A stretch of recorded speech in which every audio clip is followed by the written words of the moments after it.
Good morning, true crime friends. We're back again for Rise in True Crime. I'm so excited to see you. You know what you need to do though. First, like the video, subscribe to the channel so we can just get into it. Look, this weekend is CrimeCon, and usually like big conventions of people, I'm like, no thank you. That's too people-y, and the germs and the COVID and the just like, it's very people-y. But now suddenly, like, of course, I think it starts today or tomorrow or whatever, and I'm like, wait, I think I have FOMO. I want to be there. Who's going to be there? Who's going to get to see people? Will it be big crowds? Will it be small, intimate gatherings of people? Can I have lunch with Keith Morrison, those girls from A Date at Dateline, and Mankiewicz? Like that. That's what I want. Like, if they could all just come to my house and we could sit back there, that's the breakfast room, but we would go over. I would do fancy and I would host them in the dining room and we could sit and have a nice meal and talk true crime and murderers. That's what I would want. Have fun at CrimeCon to our CrimeCon going friends, but that's not me. I'm still going to be here at the house making my little videos. Look, on Tuesday, once CrimeCon is over, Miss Brandi Churchwell and Mandy Matney are going to sit down for a conversation.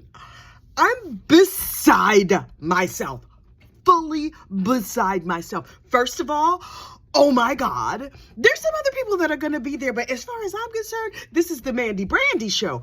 I am going to be perched. Do I need to take the day off work? I might need to take the morning off because I have to be there and be fully focused on nothing else. That job can wait.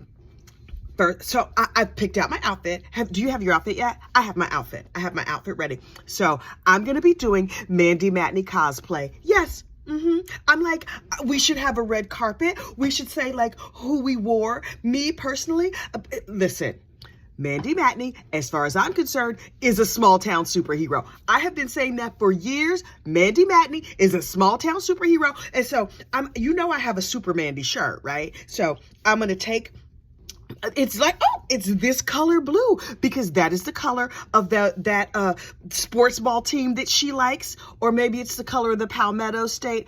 Unclear. I don't remember. But I have this really lovely indigo shirt with the Mandy symbol right here. I should have brought it down here. Okay. And now I think I'm going to put Stay Pesky on a cape. I'm going to have to sew that this weekend. Alexa, remind me to make a cape. So I'm going to make myself a cape. This says Stay Pesky, and I'm just going to sit here. I might even wear a crown. But I just, full Mandy Matney cosplay. I can hardly wait. I don't know what time Mandy and Brandi are going to get together, but I'm just going to sit here just like this until it happens. How many days is that? Today is Friday, Saturday, Sunday, Monday. It's only 4 days. I can sit here for 4 days. I have fruit. It's fine. It's fine. I'm just going to sit right here and I'm going to wait for that. So tell me in the comments who you will be wearing for the Mandy Brandi get together. And should we dress alike? Should we consult designers? Should I get a Mandy mug? Can I rush and get a Rush Mandy mug?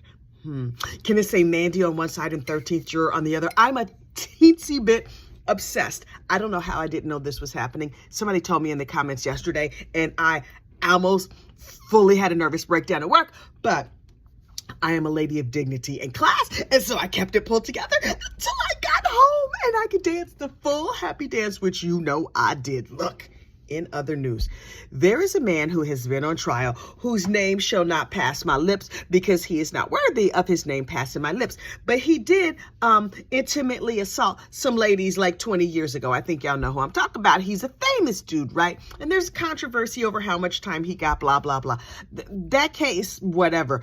The victims or survivors or whatever they want to be called, I hope they get justice and this dude's going to jail for like 30 years. This is the part of this case that's interesting to me. All through the case, you see him showing up at court. He has famous friends supporting him, and his wife is holding his hand, and the whole thing. The instant he got sentenced, his wife was like, I want a divorce. And I'm like, oh, girl, really? Were you up there at the court, like, just pretending to support him? Were you always sick of him? Were you just like, well, this was fun. I know we've been married for a super long, they've been married for a long time, like 20 years, which in Hollywood terms, that's like 500 years. She's like, okay, I would like a divorce now. What was that conversation? Was that pre-planned? Had y'all decided like, okay, I'm going to stay here and I'm going to stay at your side for the whole time you're on trial, but no matter what happens, I'm going to divorce you. If you get convicted, I'm going to divorce you. I'm nosy. And so I need to know how all of that went down. Like, what was the backroom conversation? But when I saw that Bijou Phillips, that's the way, Bijou Phillips files for a divorce, I was like, oh, girl, that was quick. You didn't even have time to write one letter. She was like, dear convicted husband, bye. Like, that's probably not what the divorce paper said, but that's what mine would have said. Like, psh, you see all these other people I could be getting and not dealing with you? Oh, yeah. I'm not going to take no prison phone calls. I'm not going to put money on your books. I'm just, Thanks. Enjoy prison, because that looked like a life sentence to me. And, I'm not trying to do a life sentence. I'm about to do life with somebody else. Here, have your mom and them take care of all of that, because I don't really know you. And these announcements are always like, our only interest is for the care of our child or children. I don't even know how many kids they have. And so we remain committed to caring for our child or children. And I'm like, okay, the new stepdaddy is going to take care of all of that. You don't have to worry about it. Relax, enjoy prison. Me and my new man, we going to be living in your house. See you later, sucker. Look. In other news, can you please stop squeaking that? So rude. These dogs are poorly raised. In other news, the bonked her mama in the head murder case, that girl got convicted, right? Sidney Powell. Okay, fine. I suspected that might happen, but I wasn't sure. I feel like the jury got it right. Here's where my concern lies in this case. Does anybody have eyes on Don Milarchick, her lawyer? I don't know he gonna be okay. I'm worried about Mr. Attorney Milarchick. Can you please check in? Can you please send proof of life? Right before he went up to give his closing arguments, he channeled Sydney's mama, Brenda. Okay. He said, I could just, I've been praying and I could feel her spirit or whatever. So he leaned down and kissed the side of her head and said, Brenda loves you, and so do I. Sir, you're over involved. Listen, you should be fully committed to your cases, but on that one, you might have leaned in too hard. Okay, so he's fully convinced that she's going to be acquitted, and she's not. And I understand. Daisy, stop squeaking that toy. So rude. It's a moose. She's squeaking a big old white moose. So he's all like wrapped up in this case. Is he on a live watch? Is he in a nice padded room? Is he drinking liquor? Is he taking like? He's gonna need some additional support. If what I saw on TV is what you saw on TV, it's pretty clear to me he's gonna need some additional support. When Chanley Painter was interviewing him over there on the court TV, I was like, Chanley, can you give him a hug and tell him it's gonna be okay? That dude is not okay today. Has he stopped crying yet? He's sitting in his office crying, right? He's just like, she was like, my daughter, and I don't know what I'm gonna do. Him and Sydney's father, Mr. Powell, whose name escapes me right now, I feel like maybe they could have like a man's fishing retreat or a camping retreat or hunting, or well, that would be unalive animals, so maybe not. But I'm just like, I don't think they're okay. Sending you peace and good blessings and vibes and hopes that I guess he's gonna keep himself safe and healthy or whatever until the sentencing happens in a couple of days, but I'm worried about him. Keep the iron skillets away from that man and everything in the kitchen, the tea kettle, everything. Keep everything away from him, because I don't imagine that he's taking this too well, and I'm concerned. In Alec Murdaugh news, apparently our favorite neighborhood liar has gone to court and actually told the truth. I guess. I feel like when Alex tells the truth, it was an accident, right? Like, he reflexively lies, makes it somebody else's fault, deflects, does shady things. When he tells the truth, I'm like, what's the end game here? Because there's no way in the world he's like, look, you know what I'm going to do? This is what I'm going to do. I'm going to get up and I'm going to go to court and I'm just going to tell the truth and I'm going to take my punishment. Sir, that don't seem like you. Now, I don't know you that well. I have only been following your case for the last couple of years, but That don't seem like a you thing to do. Now, I understand that these were federal crimes and he's trying to get that nice cushy federal time. But since he's already in state prison, doesn't he have to finish out the state portion? And then when you finish with the state portion, then you can go to the feds? Because the feds only gonna give you like 35 seconds, right? So he's like, I want to plead guilty because I want to take responsibility and pay my debt to society. The part that he didn't say was in federal prison. I would like, can you transfer me today? Can I, while you decide what my sentence is going to be, I would like to go to federal prison. Sir, of prisons, we understand. Daisy, stop. We understand that federal prison is supposed to be nicer, although in my humble opinion, prison is not nice. Like that's not where you want to be. But clearly when Alex is in prison, he's with his people. He is just among his people. And somebody pointed out that a lot of federal prisoners are non-minorities. I don't even know if that's true. And that the people in state prison tend to be minorities, like ethnic minorities. So I'm like, is Alex saying he wants to go to white prison, not black prison? Unclear. I don't know how prison works. And you know what? I don't care enough to do the research. I don't want to go. I don't want to visit. Although I did look at pictures of that cushy prison down there in Bryan, Texas. And I was like, oh, it's not that cushy. It's like the Red Roof Inn, right? Like the Red Roof Inn is fine if that's where you need to stay, if that's the only place you can stay. Shout out to Red Roof Inn. If y'all give me some free rooms, I'm gonna sell them on eBay. But I'm just saying, Red Roof Inn is not for me. I'm glad that it's there. It's not for me. But I will, you could be a sponsor, Red Roof. Y'all can show up. But truth sees, you give me some nice free Red Roof Inn rooms, I'm going to sell them on eBay because Red Roof Inn is not for me, although I'm sure it is a lovely establishment. I was in one once and anyway, so if I won't stay at a Red Roof Inn, but you send me to federal prison, and Red Roof is like what, a 1-star hotel? I feel like state prison is a -6 stars hotel and federal prison is like a -2 stars, right? So I guess it's better. Fewer rat sandwiches, nicer mouse casserole, the good ramen with the juicy beef sticks. Why do people want to go to the feds? I'd rather be at my house, not committing crime. Call me crazy. Just sitting here at the house, not committing crime, listening to my dog squeak a toy, having myself a nice cup of coffee the way the Lord intended. Okay, y'all, with your prisons and you're going to different prisons and you whatever. Also, will they make him keep a shirt on? Because we saw the pictures of Alex with no shirt on and no thank you.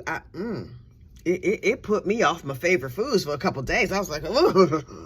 Although it could substitute for syrup of Epicac. If you're sick and you need to be able to eliminate, look at the pictures of Alex in prison because, okay, sorry, I shouldn't have even brought it up again. My body was not ready. There's a new trial starting that I'm trying to decide if I'm going to cover, right? This Take Care of Maya trial. I do not know how I feel about this one. So this is the story. This lady has a child who has some illness, and they don't know what the illness is, and the child is in a lot of pain, so they keep taking her to doctors, and then they're like, oh, we discovered that ketamine, because she was like some pain disorder, whatever. We discovered that ketamine works. I thought ketamine was like a club drug. What if you had a disease that was only helped by ecstasy and Long Island iced teas? I'm just curious. I'm just saying, because I think I had that when I was in college because I felt very healed after some ecstasy and Long Island iced tea. But that's another story for another day. So this lady takes her baby to the hospital and she's like, hey, my daughter's in a lot of pain and she needs your help, but could you give her some ketamine, please? The people at the hospital was like, I'm sorry, what, ma'am? You want us to do what? Okay. Yeah, can you go have a seat over there? We gonna make some phone calls and check some things out. Hello, child services. This heifer out here giving her child ketamine.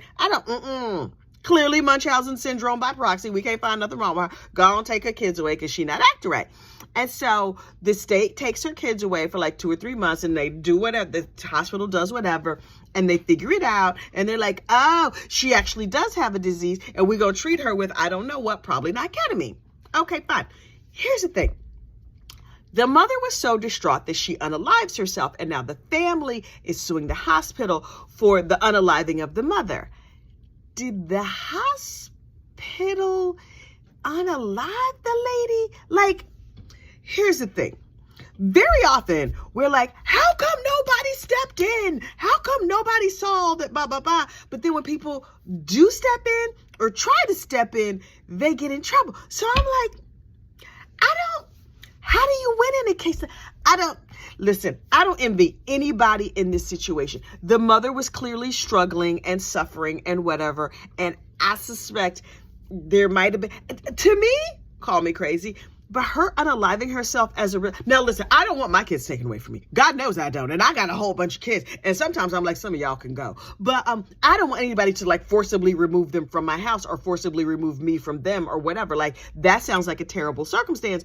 Okay, great. But the fact that her ultimate decision was to end her stay on this mortal coil makes me feel like there was a mental health issue, which bolsters the hospital's case. I don't know. Like, I have not seen opening statements. I don't know anything. I read a piece of a People magazine article, which, for me, that's the news. I need, where I get my news? I get my news from Twitter, TMZ, the comments under my own videos, and People magazine. Where you get your news from? Like, I figure if it's big enough, eventually it's going to show up in one of those places. And so when I find something, then I'm like, oh, maybe I will do a deeper dive. But the news is depressing, so mostly not. If I need to know about it, it'll be in the zeitgeist and it'll float to me. Otherwise, a lot of things going past me. That's fine. You know what it gives me? Good mental health and not the desire to do terrible things or feel terrible about the world or whatever. I am delightful and happy most of the time. You know why? Because I don't read the news. It's a whole bunch of depressing stuff over there. Who the heck needs that? But look, this Take Care of Maya case, I don't know how this is going to go. This is a civil case. I hope those lawyers didn't take it on a contingency, because I'm gonna keep one eyeball on it, like one. I'm not gonna follow it closely. I am unlikely to know everybody's name except for Maya, because her name is like all up in it. But for the most part, it's a lot of cases out there right now that they just not grabbing me. It's a lot of stuff I'm looking at. I'm like, yeah, no, that's not. No, what I'm really waiting for is that rose petal murder case down there in South Carolina. Them Pedialites and buggers, not that those are my favorite people, they are not, but that case is fascinating to me. Jen Wood of Jen Wood News told me that there's some sort of hearing coming up soon. Hey, good morning, Jen girl. I'm just like, okay, when's that hearing happening? And do we have more details? I just want to know all the dirty details of all them people's personal lives, mostly because I'm nosy. Not for any good reason. I'm not going to do anything like good or productive with it. I just want to know. Please and thank you. Also, somebody in my neighborhood is thinking about selling their house, I think. And so I'm kind of stalking that house because I know somebody who wants to be my neighbor. And I'm like, oh, okay. So really, I'm focusing a lot of my time and energy on this house in my neighborhood that might be sold. I saw that there was bubble wrap on this neighbor's front porch the other day. And I'm like, are they packing? I mean, honestly, they could just be buying bubble wrap. I'm like, are they packing? Are they moving? Maybe they're going to move out. Do they need help packing boxes? Because this other person, I really want this other person to be my neighbor. But that's presumptuous. And I hope none of my neighbors are watching this. Okay, look. Today's broadcast of your morning true crime gossip is brought to you by, child, I got my glasses on, still can't see. Maryland Scull, S-C-U-L-L. Y'all know I'm not. Look, I'm about to be a finger reader like Alec Murdaugh. Maryland Scull. Laura Hernandez and Devereaux Marmot. Devereaux, girl, you know that's not your real name. Your mama ain't name you Devereaux. But look, I am here for the fancy screen name, Devereaux. What if her mama actually named her Devereaux and I'm up here clowning? Hey, Devereaux's mama, how you doing? But Devereaux, Mama is the name of a hotel in LA. Devereaux is from Blanche Devereaux of, obviously, Golden Girls. who are holy and sacred. Don't we say prayers to them in our times of need? Yes. Okay, so look, those fine ladies are members. There are true crime BFFs. Now, y'all are my true crime friends. Y'all still my true crime friends. But the true crime BFFs, oh, we get together every night in the back room and we just have a little conversation. We talk about different things. They see different pictures and stuff. We get together. Let me say before I forget, there is a true crime BFF who's going to be in town today in New York City. And there's another true crime BFF who mentioned that she works in the city. Y'all, we should all get together for a cup of coffee. I know where all the Starbucks are. So if you live in New York City, hit me up down in the comments. And listen, I will meet anybody for a Starbucks because that is a public place where I'm unlikely to be publicly unalived. Although if you're a stalker, please don't. No, thank you. But yeah, if you're in the New York tri-state, if you come into the New York tri-state, give a girl a shout. And maybe we'll get together for a little kiki and coffee. Doesn't that sound fun? I would love to kiki and coffee with y'all. Okay, but you know, you can't come to my house or nothing because I don't roll like that. But we can definitely get together for a kiki and coffee. Okay, look. Oh, I almost forgot to mention that they want to do a lie detector on Alec Murdaugh. This man lies routinely, professionally. You know how you can tell he's lying? His lips are moving. He just lied. That's what he do. So he's also a sociopath. So he gonna pass that lie detector with flying colors. No problem whatsoever. He be like, yeah, I'm just gonna breathe deeply, lower my heart rate, and think fondly about the narcotics I enjoy. And I'm gonna sail right past this lie detector test because lying, that's his business. And he's very practiced at it. So I don't know what you think a lie detector gonna prove. Anyway, I need to go do some yoga and stretch and be strong and flexible. I also need to finalize my outfit for Brandi Mandy Tuesday. Okay, y'all, have a fantastic day. I will see you later for lunchtime true crime. We'll see you then. Bye.